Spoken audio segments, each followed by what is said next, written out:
Assalamualaikum warahmatullahi wabarakatuh. Kembali lagi ketemu dengan channel yang keren ini, Sekeren Hatimu. Nah, untuk video kali ini kita akan mereaksi sebuah video dari video sejarah ya, video sejarah, yaitu video tentang Gus Dur ya. Kita tahu bahwa Gus Dur ini merupakan Presiden RI yang keempat ya, di mana beliau juga sudah berkontribusi bagi bangsa dan negara ini, dan banyak hal sebenarnya saya tertarik untuk mereaksi video beliau ini dikarenakan banyak hal yang ada pada diri beliau itu yang cukup menarik ya, yang masih tetap dikenang ya, terutama menyangkut dengan beberapa prediksi beliau yang hari ini ya luar biasa ya, terbukti ya. Nah, seperti apa? Mari sama-sama kita saksikan. Kita langsung saja.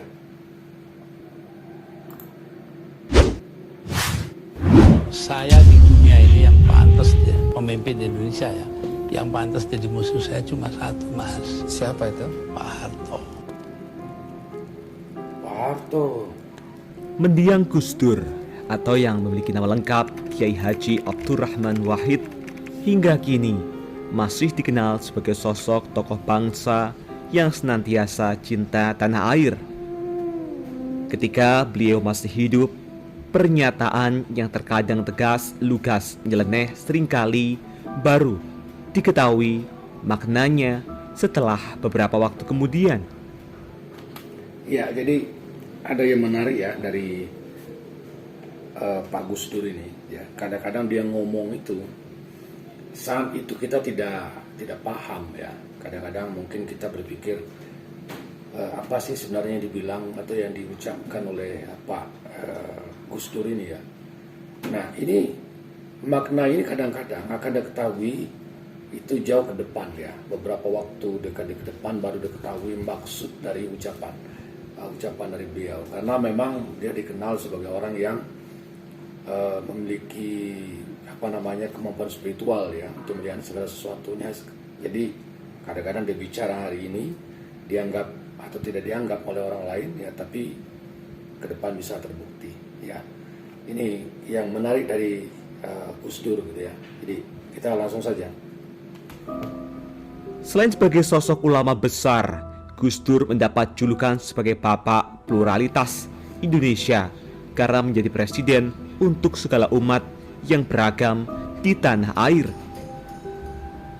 Selain memiliki keilmuan agama tinggi dan humoris, banyak yang mempercayai Gus Dur memiliki keahlian mampu meramalkan masa depan. Nah, ini yang kita Terbukti cukup banyak ucapan-ucapan mantan ketua PBNU tersebut yang terbukti menjadi kenyataan. Sejumlah tokoh memberikan kesaksian ucapan-ucapan Gus Dur yang terbukti benar-benar terjadi.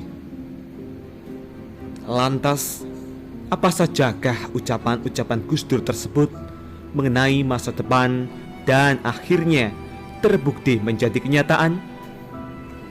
Mari kita simak ulasan selengkapnya hanya di Alikul Channel. Jangan lupa untuk selalu mendukung channel ini dengan klik tombol subscribe, nyalakan lonceng notifikasi, karena semua ini gratis. Terima kasih. Ya, jadi mari sama-sama kita dukung channel Alikul Sapik ini agar channel ini tetap berkembang dan bisa memberikan informasi yang informatif buat kita. Kita lanjut. Kiai Haji Abdurrahman Wahid alias Gus Dur memang sudah meninggal dunia sejak 30 Desember 2009 silam. Namun, nama mantan Presiden Republik Indonesia tersebut masih terus dikenang rakyat Indonesia sampai sekarang. Meskipun telah lama tiada, bukan berarti jasa-jasanya begitu saja dilupakan. Selain jabatan formal, Gus Dur telah menghasilkan banyak tulisan berupa artikel ataupun opini yang dimuat sejumlah media tanah air maupun mancanegara. Gus Dur memiliki keilmuan agama tinggi dan humoris. Banyak yang mempercayai Gus Dur memiliki keahlian mampu meramalkan masa depan. Terbukti cukup banyak ucapan-ucapan mantan ketua PBNU tersebut yang terbukti menjadi sebuah kenyataan. Ya, ini yang mungkin akan kita ungkap ya dari video ini ya. Apakah itu nanti merupakan sebuah fakta dari kemampuan spiritual dia, ataukah memang itu sebagai suatu yang sifat kebetulan? Nah, itu kembali kepada kita masing-masing ya. Sama-sama kita lanjutkan. Penangkapan pejabat Kementerian Sosial beberapa waktu silam misalnya mengingatkan publik dengan pernyataan mendiang Presiden keempat RI Abdurrahman Wahid setelah membubarkan Departemen Sosial saat menjadi presiden.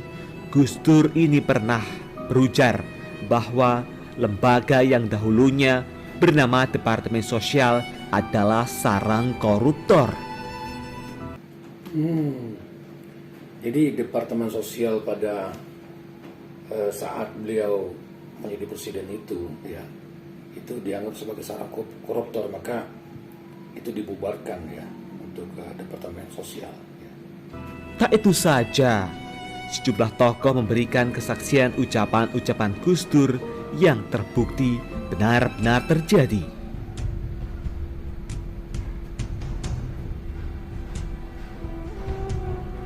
Sebelum jauh melangkah mengenai apa sajakah ucapan atau ramalan Gus Dur yang benar-benar terbukti, mari kita sedikit selayang pandang mengenai Kiai Haji Abdurrahman Wahid. Penting, Dr. H.C. Kiai Haji Abdurrahman Wahid lahir dengan nama Abdurrahman Ad-Dakhil. Saya baru tahu ya. Saya baru tahu bahwa Gus Dur ini ya, beliau juga punya nama Abdurrahman Ad-Dakhil ya. Ya, ini sesuatu yang baru buat saya.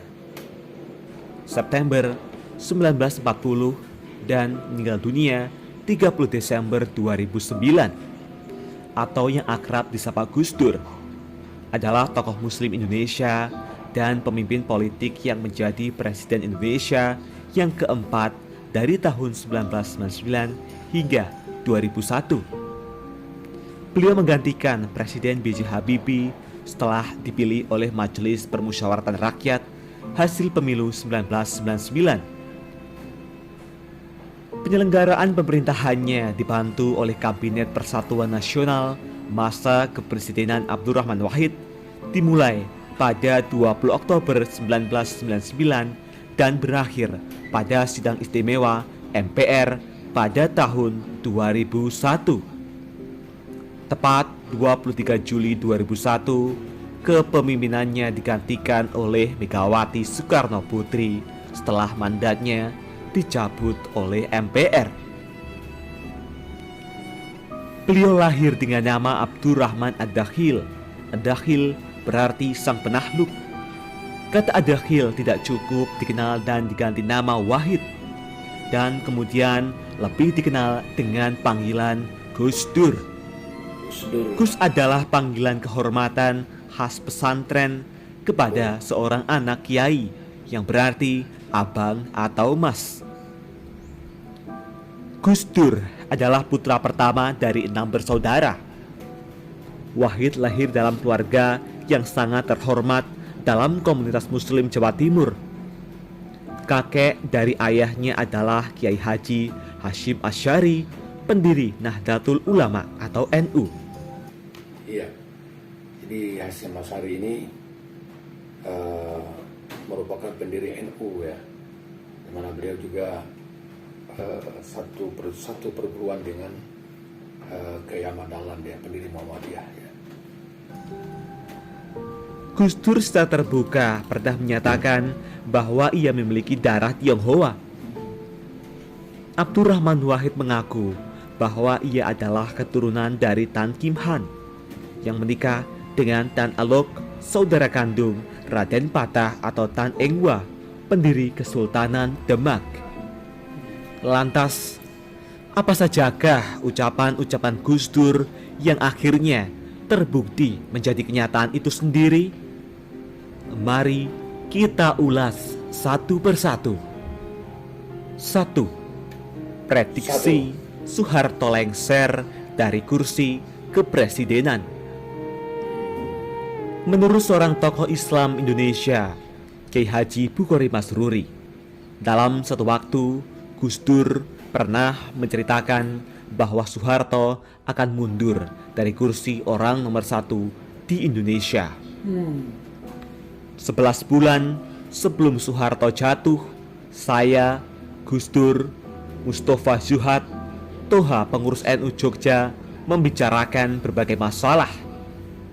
Tetapi tiba-tiba Gus Dur bilang dalam bahasa Jawa, "Wes rasah kerebuk kuwi, Pak Harto sedelo meneh jatuh," ujar Bukhari.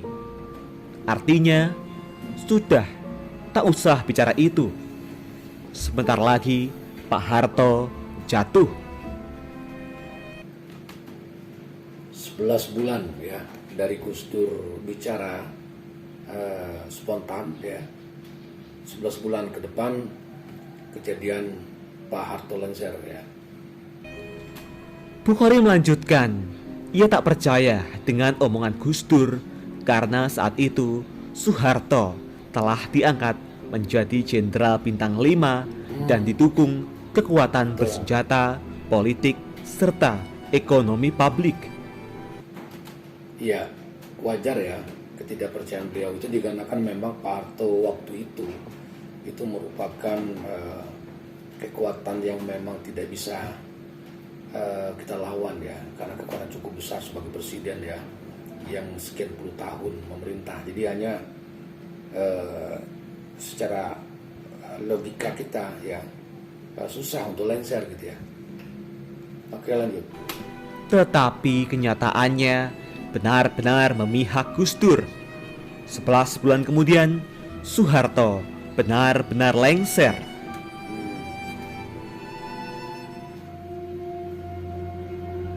Kedua, prediksi dirinya sendiri jadi presiden. Menteri Koordinator Bidang Kemaritiman Luhut Binsar Panjaitan pun juga menceritakan kisah menariknya dengan Gus Dur. Suatu ketika, Luhut bertemu dengan Gus Dur dan mengatakan jika Luhut tak perlu berangkat jadi duta besar karena sebentar lagi Gus Dur akan jadi presiden. Luar biasa ya. Jadi beliau bisa memprediksikan bahwa beliau akan menjadi presiden ya. Ini kiai saya ada 9. Ada yang dari Lampung. Saya dapat bisikan kalau saya jadi presiden, ujar Luhut menirukan omongan Gus Dur. Luhut tak langsung mempercayai celotehan Gus Dur dan tetap terbang menjadi duta besar. Namun beberapa bulan kemudian Luhut kaget melihat nama Gus Dur berada di antara kandidat calon presiden di pemilu 1999. Walhasil, akhirnya Gus Dur benar-benar terpilih sebagai presiden pada tahun 1999.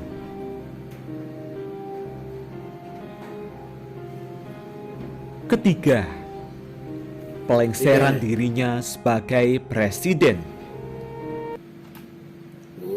Jadi pelengseran dirinya juga sudah diprediksi dari awal-awal ya oleh Gus Dur ini. Ketika ditanya dalam sebuah acara stasiun televisi, siapa yang harus bertanggung jawab atas pelengseran dirinya sebagai presiden? Gus Dur menjawab, besok-besok akan terbukti oleh bangsa ini sendiri. Gus Dur saat itu menyebut nama 2 tokoh nasional, dan kenyataannya belakangan dari buku menjerat Gus Dur yang ditulis Firdika Rizky Utama menjawab semuanya. Nama-nama yang menjadi dalang pelengseran Gus Dur pun terungkap dalam buku itu.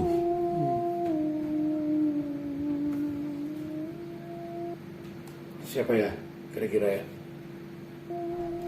Keempat, prediksi Kiai Said Akhil menjadi Ketua Umum PBNU. Pada suatu kesempatan, Gus Dur meminta Kiai Said Akhil, Ketua Umum PBNU setelah 55 tahun, menyiapkan roti dan air putih untuk sarapan. Setelah itu, ia meminta Kiai Said membacakan kitab Ihya Ulumuddin. Baru 2 paragraf, Gus Dur sudah menengkur, tertidur. Setelah 5 menit kemudian, ia terbangun lalu berkata kepada Kiai Said, "Sampean nanti akan menjadi ketua PBNU setelah umur 55 tahun, ujar Gus Dur. Nah, ini yang saya katakan tadi ya, kadang-kadang ucapan Gus Dur ini ketika dia berbicara sulit kadang-kadang untuk kita terima dengan akal sehat. Tapi beberapa waktu ke depan ya banyak hal yang terbukti ya. Ini salah satunya masalah Said Akhil menjadi ketua PBNU ya. Ramalan Gus Dur menjadi kenyataan. Said Akhil terpilih pada Muktamar ke-32 NU di Makassar pada usia 56 tahun. Cerita tersebut disampaikan sendiri oleh Said Akhil saat acara tasyakuran sukses Muktamar di PPGP Ansor. Jadi akuratnya 2 ya.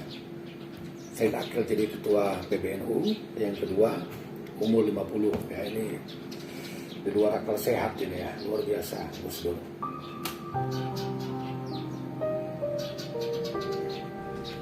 Kelima, prediksi Jenderal Sutarman jadi Kapolri. Selanjutnya adalah pengakuan dari Jenderal Sutarman saat haul Gus Dur keempat di Cianjur. Sutarman adalah ajudan Gus Dur saat beliau menjadi presiden. Beliau mengucapkan, "Pak Tarman nanti akan jadi Kapolda Metro, nanti lalu jadi Kapolri." Alhamdulillah, apa yang diucapkan beliau terlaksana betul, ujar Sutarman. Karena merasa Gus Dur memang ahli menghibur orang, Sutarman waktu itu hanya tertawa mendengar perkataan Gus Dur. Jangankan menjadi Kapolri, bermimpi saja ia mengaku tidak pernah. Faktanya, tanggal 23 Oktober 2013, Sutarman benar-benar dilantik menjadi Kapolri oleh Presiden Susilo Bambang Yudhoyono.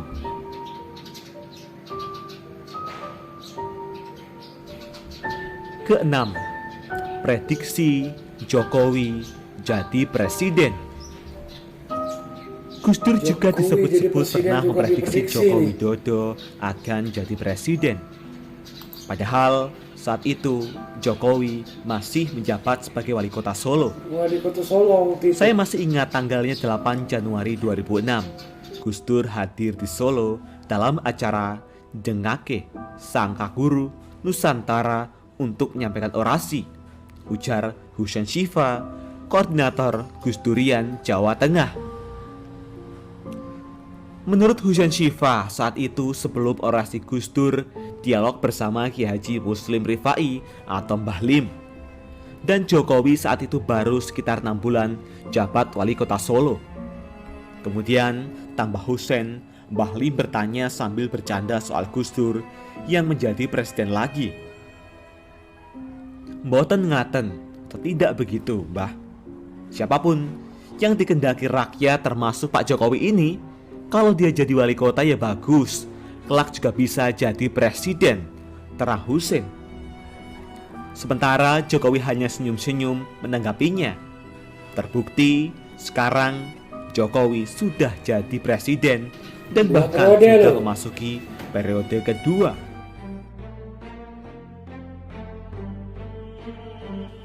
Ketujuh, prediksi Ahok jadi gubernur. Gus Dur juga pernah meramalkan jika Basuki Cahayapurnama atau Ahok akan menjadi gubernur. Ini luar biasa ya. Yang diprediksi beliau ini bukan kejadian-kejadian sembarangan ya.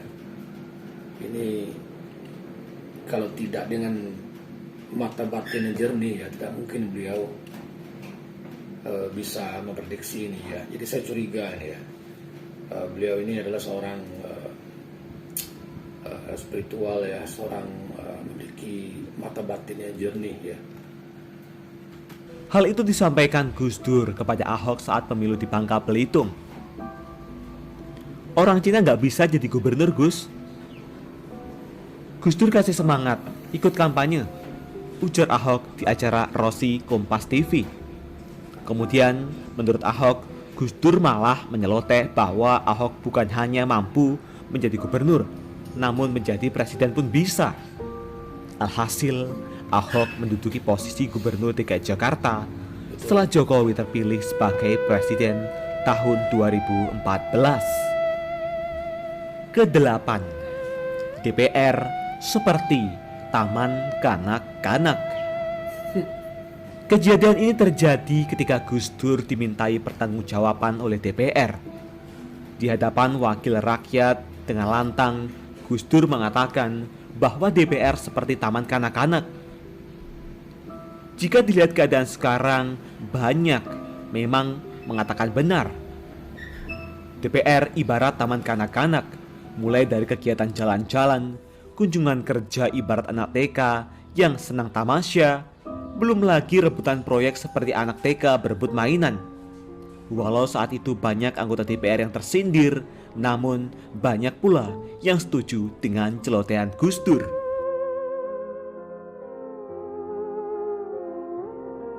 Nomor 9, skor Piala Dunia.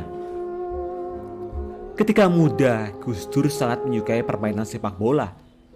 Gus Dur muda beberapa kali menulis di sejumlah majalah dan koran dan menganalisa pada sejumlah pertandingan sepak bola. Uniknya, Gus Dur pernah memprediksi skor pertandingan sepak bola antara Brasil dan Skotlandia pada ajang Piala Dunia tahun 1998. Yakni akan berakhir 2-1 untuk Brasil. Walhasil, prediksi sangat tepat sasaran. Brasil memang menang dengan skor sesuai prediksi Gus Dur.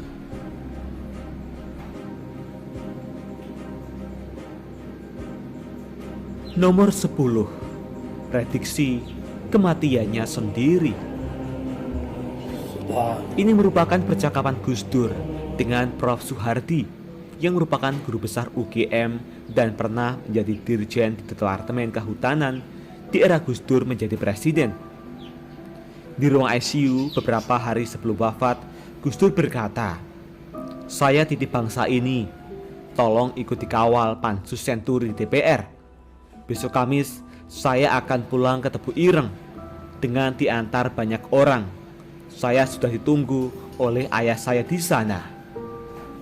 Kamis kemudian, Gus Dur akhirnya meninggal sesuai perkataannya kepada Soehardi. Ya, jadi mungkin kalau ini agak susah ya, sulit untuk dilogikakan ya. Tapi saya sudah mulai curiga ya. Jadi ini suatu kemampuan yang luar biasa ya. Kalau dalam Islam itu ada yang namanya wali ya. Jadi apakah beliau ini seorang yang memiliki kejernihan mata batin ya, yang mampu memprediksi ini. Tapi kalau sudah mampu memprediksikan kematian ya, ini kecurigaan itu kalau saya ya, ini sudah cukup mendekati ya siapa beliau sebenarnya ya. Ini sudah luar biasa bisa memprediksikan kematian gitu ya. Oke, kita lanjut. Pemakamannya pun dihadiri puluhan orang.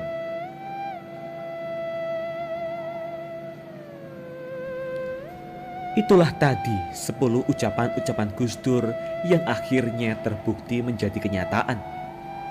Sewajarnya kita selalu mengenang jasa-jasa beliau bagi bangsa ini, sembari mendoakan semoga beliau mendapatkan tempat terbaik di sisi Allah, Tuhan yang Maha Esa. Amin. Bagaimana tanggapan Anda semua mengenai ucapan-ucapan Gus Dur yang benar-benar terbukti itu? Apakah Anda percaya? Tulis tanggapan Anda di kolom komentar. Jangan lupa like, subscribe, bagikan video ini, semoga bermanfaat, dan nantikan video terbaru selanjutnya hanya di Alikul Channel. Terima kasih.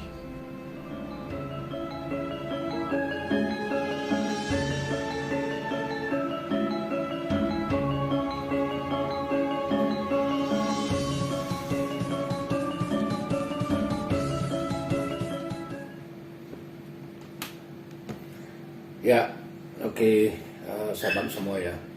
Jadi itu kira-kira 10 prediksi Gus Dur yang menjadi kenyataan. Memang kalau kita lihat dari story ya, dari profil beliau ini, memang kalau dari ramalan prediksi-prediksi tadi ya, itu memang mulai dari persoalan politik ya, masa depan orang ya, sampai ke masalah diri dia sendiri ya, bahkan masalah kematian juga sudah diprediksi. Kalau kita lihat secara logika itu mungkin susah untuk diterima ya. Namun tentu kita kembali kepada bahwa segala sesuatu itu adalah kehendak daripada Yang Maha Kuasa, Allah Subhanahu wa Ta'ala. Apakah Anda, apakah saya mempercayai ini? Itu kembali kepada diri kita masing-masing ya. Dan terakhir ya, selama menjalankan ibadah puasa, semoga puasa kita hari ini mendapatkan pahala dan ridha dari Allah Subhanahu wa Ta'ala. Terima kasih. Wassalamualaikum warahmatullahi wabarakatuh.